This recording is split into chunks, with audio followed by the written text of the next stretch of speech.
മാരകമായ വിഷലഹരിക്കെതിരായിട്ടുള്ള പ്രചാരണത്തിൻ്റെ ഭാഗമായിട്ടാണ് ഞങ്ങൾ ഇവിടെ എത്തിയിട്ടുള്ളത്. അപ്പോൾ എനിക്ക് പറയാനുള്ളത്, നമ്മുടെ ഭാവി തലമുറ, നമ്മുടെ കൊച്ചുകുട്ടികൾ, നിങ്ങൾക്കറിയേണ്ടത്, ഒരു പോലീസ് ഓഫീസർ നമ്മോട് ഈ യാത്രക്കിടയിൽ പറഞ്ഞത് 4ാം ക്ലാസ്സിൽ പഠിക്കുന്ന ഒരു കുട്ടി പോലും, അതായത് 9 വയസ്സുള്ള ഒരു കുട്ടി പോലും MDMAക്ക് അഡിക്റ്റാണ് എന്നാണ്.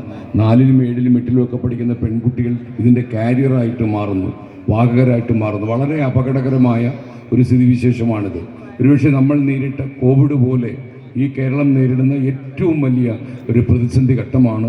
ഒരു അപകടത്തിൻ്റെ മുനമ്പിലാണ് കേരളം എന്ന് പറയുന്ന ഈ സംസ്ഥാനം നിൽക്കുന്നത്. നമുക്ക് ഈ ഉറവിടങ്ങളിൽ പോയി ഇതൊക്കെ നശിപ്പിച്ചാൽ മാത്രമേ ഇതിൻ്റെ ലഭ്യത കുറയുമെന്ന് നമുക്ക് എല്ലാവർക്കും അറിയാം. ഇതൊരാളിൻ്റെയോ ഒരു സർക്കാരിൻ്റെയോ ഒരു പ്രതിപക്ഷത്തിൻ്റെയോ ഏതെങ്കിലും ഒരു സമുദായത്തിൻ്റെയോ പ്രശ്നമായി മാത്രം കാണാതെ കേരളീയ ജനസമൂഹം ഒറ്റക്കെട്ടായി ഈ പ്രശ്നത്തെ നേരിടണം. നമ്മുടെ കുട്ടികളൊന്നും ഇനി ഇതിൽ മുഖമിടിച്ച് വീഴരുത്. നമ്മുടെ തലമുറ തകർന്നു പോകും. അത് ഉദ്ബോധിപ്പിക്കാൻ വേണ്ടി മാത്രമാണ് ഞാൻ ഈ പള്ളിയിലെത്തിയത്.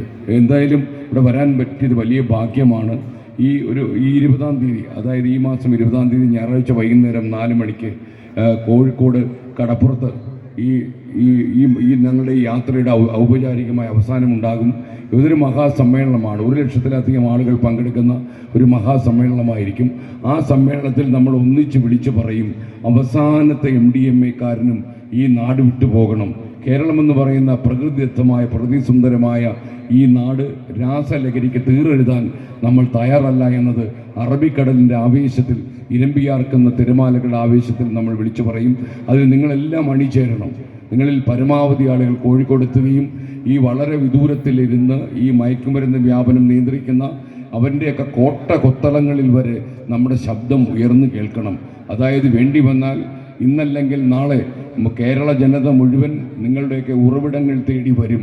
അത്ര ആവേശത്തിൽ ഞങ്ങൾ ഇരച്ചു